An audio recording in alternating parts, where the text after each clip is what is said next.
Hello everyone. Uh, Welcome to the sixth video of video series on GST annual return and audit.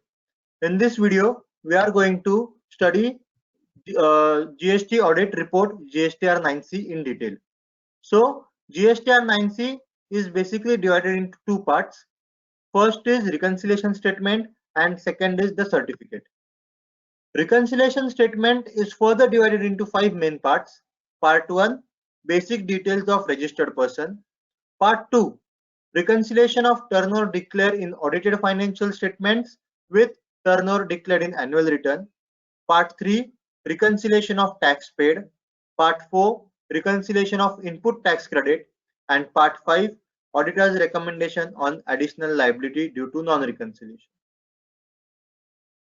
So these are the five broad classifications.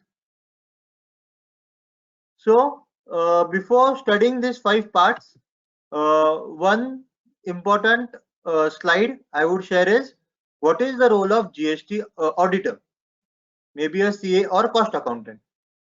So as per press release, the role is limited to reconciling the values declared in annual return with audited annual accounts. So it is very much important to know the scope of our audit, and let's proceed with the same. So part 1 is basic details which consist of financial year, GSTN, legal name and trade name. Also it asks whether you are liable to audit under any other act, and if yes, under which. Part 2 is reconciliation of turnover declared in annual return with turnover as per audited financial statements. So basically this can be compared with a bank reconciliation statement. Just as we reconcile bank statement as per bank with as per books, it is same over here, reconciling as per annual return with as per audited financial statements.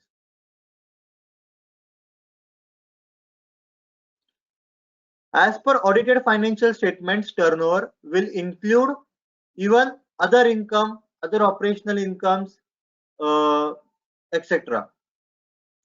This has been specifically mentioned in guidance note by ICA. So 5A is turnover as per audited financial statements. Next are the different types of adjustments which which department has themselves identified can be the reason of item of reconciliation. So friends, just as I said, comparing it with bank reconciliation statement, there are two types of item of reconciliation in bank statements. Few are genuine, which are going to be there. We can say timing difference. And few are error from our side. For example, bank charges entry not done in our books of accounts.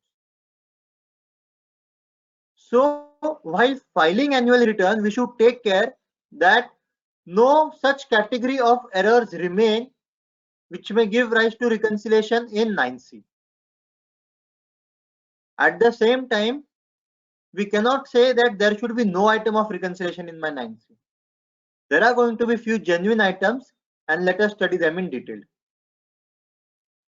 First item is unbilled revenue at the beginning of financial year. We add the same. It means in my audited financial statements that income was recognized in last year, but for GST purpose, it is income of current year. Means GST invoice is raised on that bill in current year. Say for example, I am a telecommunication company, say Airtel or Vodafone. In respect of phone bill for the month of 1st March to 31st March, I am going to record the income on provision basis in my audited financial statements, but I have time till 30th April to raise the invoice, and I raised the invoice on 14th April. Hence, while it is going to be an item of reconciliation for next year, it will be added, and similarly, unbilled revenue at the end of the financial year will be deducted. Same is in the case of advances. In GST, we have to pay GST on advances for services, not for goods. So I received 5 lakhs as advance for service. Service is not rendered by me and bill is also not raised by me. So for my financial statements, service will be recognized in next year. For GST purposes, tax invoice is raised in next year, but I have paid tax on the same in current year, and hence I will add such unadjusted advances at the end of financial year, and I will subtract unadjusted advances at the beginning of financial year. Deemed supply under Schedule 1. These are transactions which are, though not in money, are considered as supply for GST purpose and hence required to be added to my turnover as per audited financial statements. Credit notes issued after the end of financial year but reflected in annual return. So this is a very tricky point. Credit notes are issued after the end of financial year. In my audited financial statements, they are accounted for in next year. But for annual return purposes, I have considered those credit notes in current year because they relate to supply of current year. If while filing annual return, we have considered any such credit notes, that is going to be an item for reconciliation. Trade discounts which are accounted for in annual financial statements but not permissible in GST.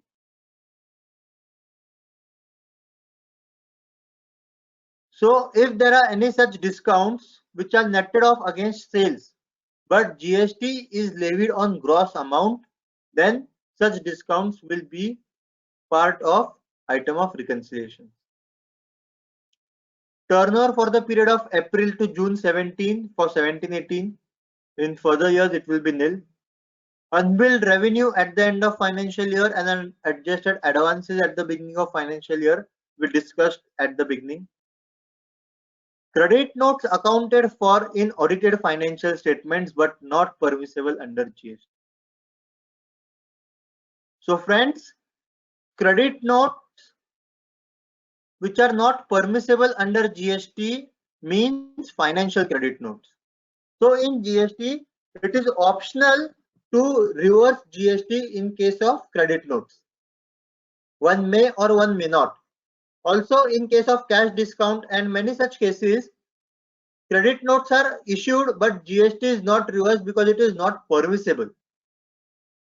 These all are known as financial credit notes and those will be reduced, those will be adjusted from a reconciliation statement.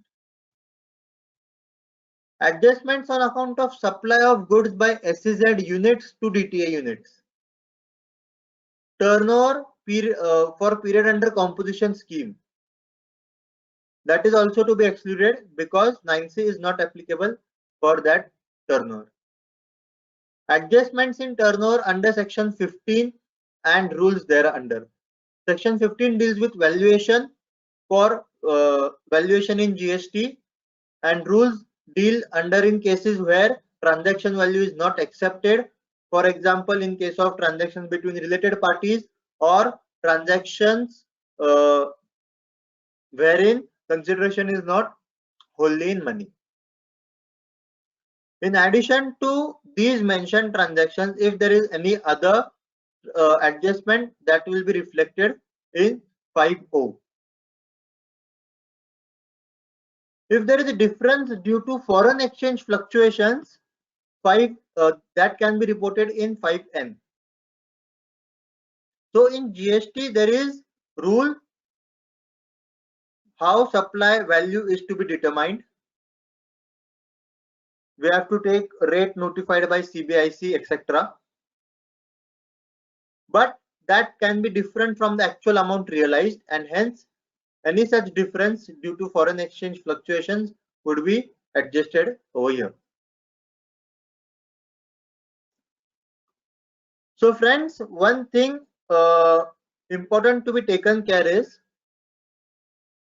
if there is any particular adjustment which specifically relates to clause item mentioned here with, we have to state it over there. It is not optional.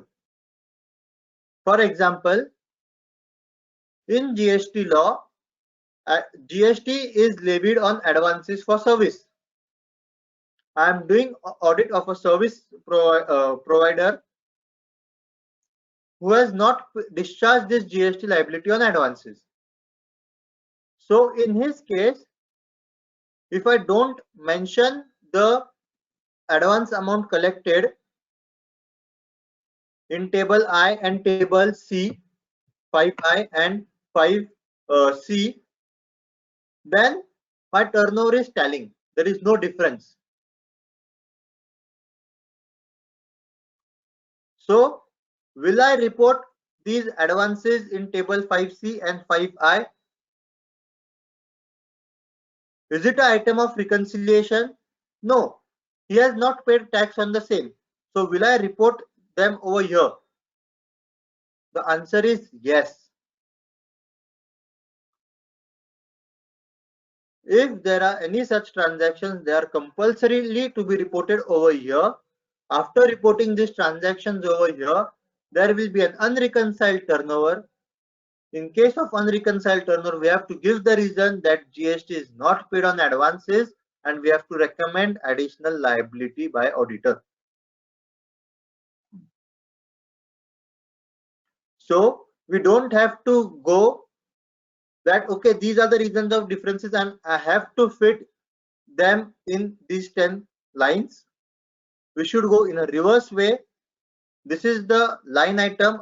I have to see whether there are any such transactions, and if so, report it over here.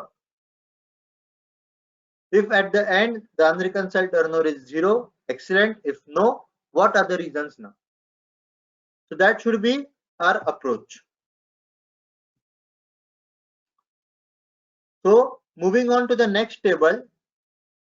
In table 5, we reconciled turnover as per audited financial statement with total turnover as per annual return. But we have seen in our earlier videos, in annual return there are two tables, table 4 for taxable supplies and table 5 for outward supplies on which tax is not payable. So now we are going to deduct all such outward supplies on which tax is not payable to arrive at taxable turnover as per audited financial statements and compare it with taxable turnover as per annual return. So 7B deals with value of exempted, nil rated and non-GST supplies, no supply or no supply turnover.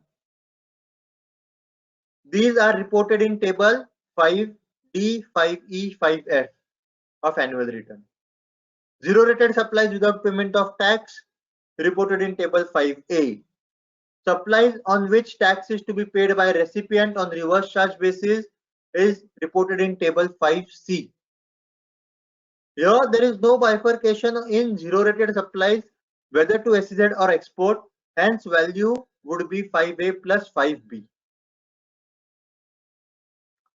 So after all these adjustment, if there is any difference in then it is known as unreconciled taxable turnover. We would have to give reasons for the differences and recommend additional liability on the same. So part 3 is reconciliation of tax paid. Now one thing we should ensure is the total taxable turnover as reported in 8 table 7, I would say, that should cross tally with taxable value we are mentioning in table 9. Of this taxable turnover, we have to give rate-wise reconciliations.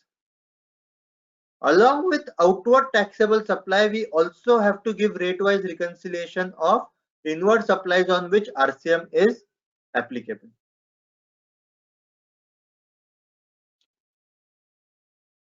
Here, our responsibility is to ensure tax has been discharged at appropriate rates.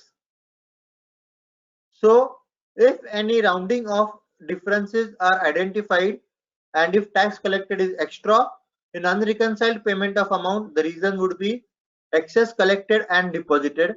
If the collected is less, that would be an additional liability to be reported by auditor. Table 11 summarizes additional liability as determined by us in table 6, 8 and 10 above. Again, we have to give the additional liability rate wise. Now we come to part 4 of GSTR 9C is reconciliation of input tax credit. We start with ITC as per audited financial statements. Friends, this figure is not available in any data which is submitted to GST by now. We don't have to pick this figure from 9 or from 3B or GSTR1. This figure is required to be derived from my audited financial statements. So in my audited financial statements, I either show GST payable or GST receivable.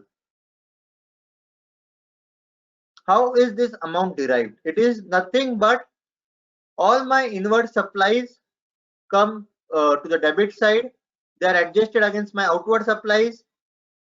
Any tax payment is adjusted and whatever difference is there is reported as receivable or payable. So we have to decode this receivable or payable as per audit report, and whatever is the inward supplies which are recorded in audited financial statements is to be reported over here. Out of the above, if any ITC relates to earlier year, then I would add the same. For example, as per my audited financial statements, ITC for the year is 20 lakhs. But in my 3B, I have claimed 2 lakhs in respect of last year transactions, which was legally permissible for me to claim up to the month of September. So I will add those 2 lakhs over here because they are not going to be in my audited financial statements. At the same time, I would less those inward supplies whose ITC I have not claimed in 3B of current year but claimed in 3B of next year. These adjusted amount is the amount I am going to compare with ITC claimed as per annual return, and if there is any difference, I have to give reasons, whether the difference is because ITC not claimed and lapsed, or ITC excess claimed, or ineligible not recorded in my audited financial statements, or ineligible recorded in audited financial statements but set off claimed in GSTR 9 and 3B. All these reasons are to be given. Also, we have to give ITC breakup according to the nature of expense, and we have to report the taxable value, total value of ITC and eligible value of ITC. So friends, from this it is very much clear that it is required to maintain details of ITC even in cases where set off is not being claimed, because there is a disclosure requirement of what was the total ITC and what is net eligible ITC. Also, the description or the nature of supplies are given by in GSTR 9C are non-editable. The only thing is we can add. If we see over here in P and Q, the name is any other expense 1, any other expense 2. So by default, government has or department has given few classifications. If we have any specific expenditure which does not belong to above, we can mention it in any other expense 1, 2, and the lines can be added up to 5. Also, if any ITC is eligible but is ineligible but shown as eligible, how we should report the same? We can report the same over here.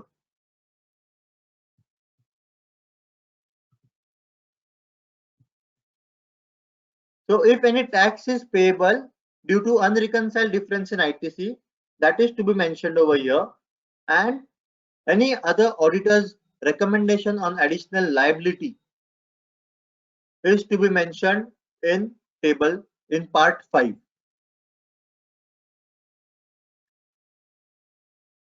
So one can interpret it as if the differences which are identified in the earlier tables and the tax on the same has not been paid through DRC 03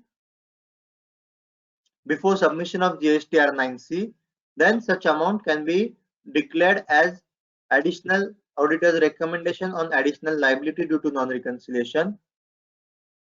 And if tax is paid, we should mention in reasons in earlier tables only, and amount should not be mentioned over here.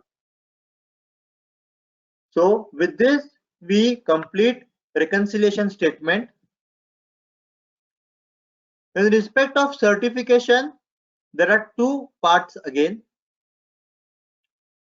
If I am the statutory auditor, tax auditor, and the GST auditor of the company, in that case, part 1 will be applicable to me. And in cases where statutory audit or tax audit is conducted by any other CA and GST audit is conducted by me, in that case, part 2 of certification will be applicable. So let's discuss few issues or regarding 9C. How to report reverse charge transactions. In this case, government through press release has clarified that reverse charge transactions can be reported directly in GSTR 9C. Table 9 of GSTR 9C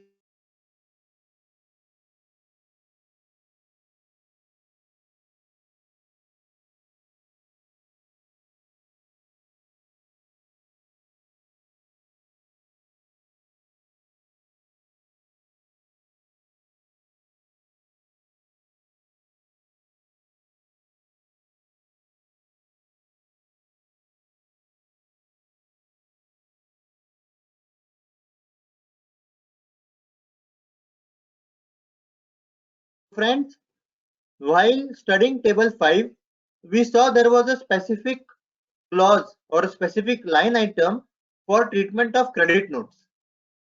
However, there is no line item for treatment of debit notes in similar nature.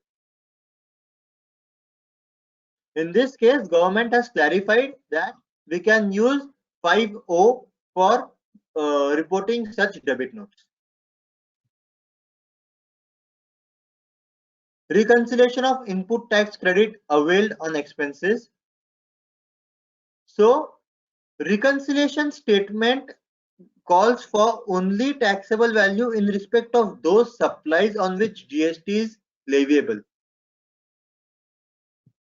For example, I am having my total inward supplies of 100 crores, but GST is levied only on 60 crores. So the total taxable value I would report in table 14 would be 60 crores and not 100 crores. There is no provision for filing revised GSTR 9C. We cannot revise our audit opinion once submitted or filed. Also, there is no requirement for a CA or a cost accountant to be registered as GST practitioner for certifying Form GSTR 9C. So GST practitioner is a different concept which is there to enable taxpayers, to enable GST practitioner to file normal returns, 3B, GSTR1, payment of taxes, filing refund application.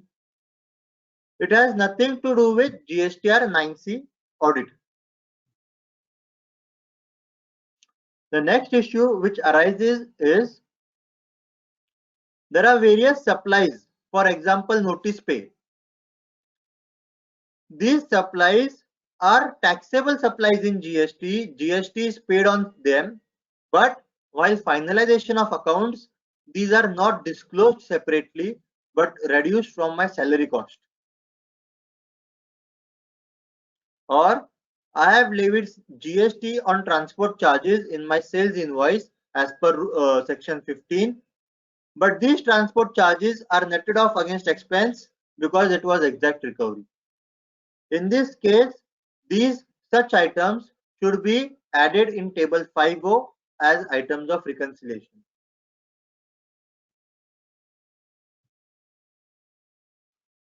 As per ICAI rules, internal auditor of a company cannot become the GST auditor.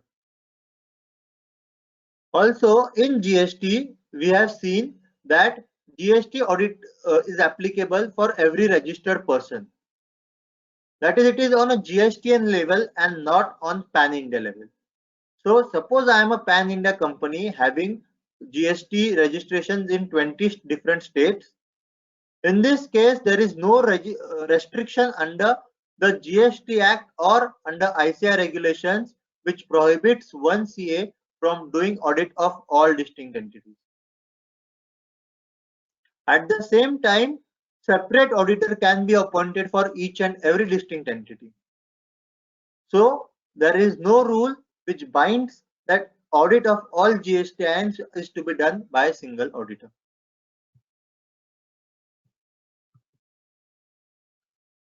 So friends, I hope this presentation has enriched your knowledge on GST, and this entire series has helped you to gain practical knowledge on GST annual return and audit. Do subscribe to my channel and connect me on LinkedIn